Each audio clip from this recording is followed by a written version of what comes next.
Hello everyone and welcome to another LSJ's Late Review, this time for On Her Majesty's Secret Service. So On Her Majesty's Secret Service is a 1969 James Bond film. It's the sixth movie in the franchise, directed by Peter Hunt and starring George Lazenby as Bond, Telly Savalas as Blofeld, and Diana Rigg as the Countessa. And also a small role by Bernard Horsfall, who people might remember from Doctor Who. And this is also the second movie to feature both Telly Savalas and Diana Rigg. That came out in 1969, the first being The Assassination Bureau. And you can check out my review for that somewhere. I might put that on as a link at the end of the video. So I've seen all the Bond films before, not for a very long time. And it was watching The Assassination Bureau, which I found, I thought, well, I'd really like to watch On Her Majesty's Secret Service again. Even better is my wife's never seen a Bond film before, and I thought this would be a really good one to choose, because whilst it has a lot of the James Bond elements that we know and love, the women, the cars, the action, the over-the-top villain, all that kind of stuff, there's also a bit more of a heart and soul to this movie that I think a lot of Bond films lack. And I think because of the story, how it goes and how it unfolds, I think it sets it apart from other Bond films. I thought it would be the best way to ease her in to this macho world of gadgets, girls, and cars. So what is it about? Well, On Her Majesty's Secret Service is about Bond chasing Blofeld. Blofeld being Telly Savalas, the villain of the film, and it leads him to the Swiss Alps. But in between all that, as he's trying to find out information about where Blofeld's located and all that, he becomes romantically involved with Diana Rigg's character, the Countessa. And I think, and when I say romantically involved, I don't mean like every other Bond movie where he's just going to hit it and quit it. I mean, they fall in love, they get married, all this kind of stuff. That, you know, they get engaged, they get married. Stuff that you don't usually expect to see in a Bond film. And whilst George Lazenby probably, definitely, isn't the actor that Connery, Moore, Dalton, Brosnan, or Daniel Craig is, I don't think I could see Sean Connery or Roger Moore pull off the kind of sensitivity or vulnerability of this Bond that Lazenby did.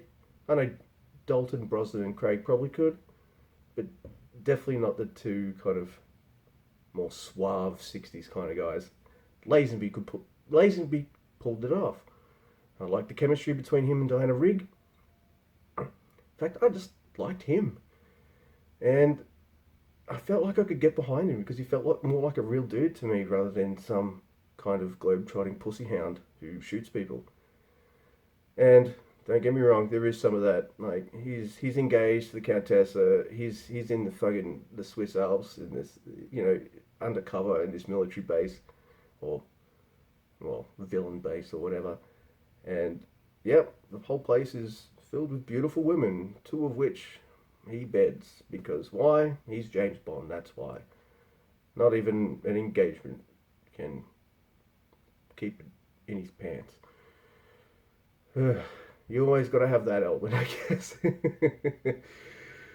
And my wife asked if Blofeld's doing all these medical experiments and shit, why is he only doing it on beautiful women?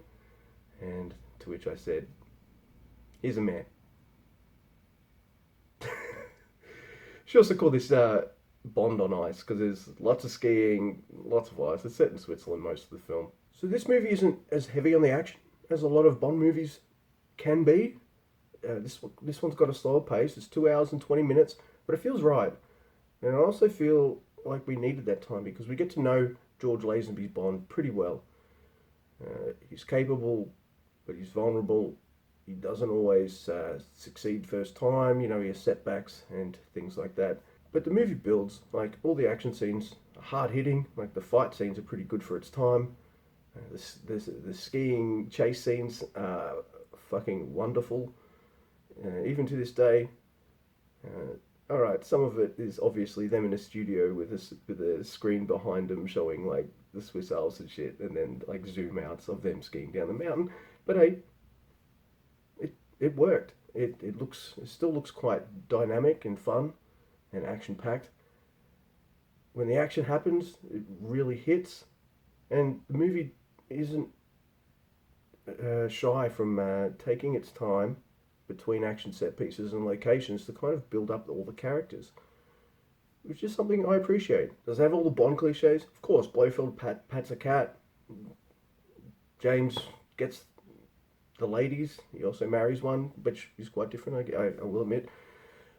Not very gadgety. This one. He doesn't use that many gadgets, which is something I also appreciated because you know, he often goes to Q, and Q's like, here's all this cool shit that you didn't use in any of the other movies except for this one because we invented it for this one. And I'm just like, wouldn't spies just have the same gadgets all the fucking time? Anyway, it's very gadget light, which is something I appreciated. It's more about Bond using his wits and his cunning to kind of go undercover to expose Blofeld. So I want to say, I've been a long time Bond fan. I've seen them all. And this one is head and shoulders my favourite Bond film of all time. It's got my favourite Bond theme, which is just an instrumental actually. It's got my favourite Bond girl in Diana Rigg, who's fantastic as the Countess, and just a perfect love interest for Bond. Telly Savalas is wonderfully over the top as Blofeld, and George himself, he carries this movie quite well. The movie's built around him. He's not shit. He might not win acting awards or whatever, but he sells this movie. You believe him. And that's the thing. That's the thing. Like, if you didn't believe him, this movie would never be as good as some think it is, or as I think it is. But he sells it. He makes it work.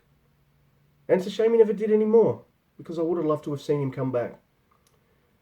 But if you're only going to make one Bond movie, make sure it's on Her Majesty's Secret Service. You did one film, you fucking nailed it, and you fucked off. Congrats. So yeah, I love On Her Majesty's Secret Service. I don't just think it's the best Bond film ever made. I think it's a damn good standalone film you can show anyone. You know, and I think it's one that subverts some of the James Bondian type of cliches. So if someone's watching and is like, oh, isn't James Bond just this, and this?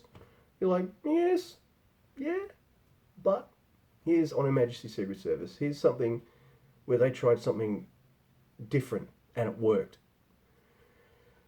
And I kind of wish they followed through with this kind of vulnerable Bond. I don't think they really played with that too much. Maybe Dalton in one of his two movies. Definitely with Daniel Craig, they delve into that side of Bond more. But, you know, the sixth Bond film, it stands head and shoulders above the rest. It's the Bond film I judge all other Bond films against. And it was an absolute pleasure to rewatch it on Her Majesty's Secret Service. I know my wife liked it enough to check out a second one, so hey, I did my job. Thank you very much for watching. Give me a like, dislike, share and subscribe, all that shit. Follow me on the tweets, and I'll see you next time.